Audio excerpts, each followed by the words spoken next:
why is it, if you believe what you say, then why is it that the teachers' unions are the first in line to stop children from leaving failed schools? Why is it that on a regular basis, your organization stands in support of the teachers in failed schools? If we put children first, then we don't care where they go to school. We just care that they go to a good school.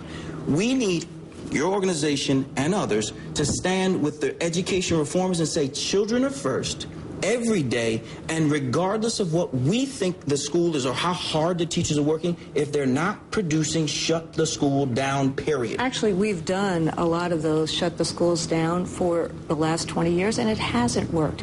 But on the ground right now, as we're talking in Washington, there are cuts in school budgets throughout the country, so kids are losing out in terms of music. They're losing out in terms of sports. They're losing out in terms of arts. They're losing the kind of activities that they need to engage them. The issue is... Why don't you let them then go to a school that has music and art? Or take it one step further. One of the reasons that we have that... We need to have the finances in schools so that we can help all kids, not some kids. One of the reasons, but that's not the issue. One of the issues, as a principal who is...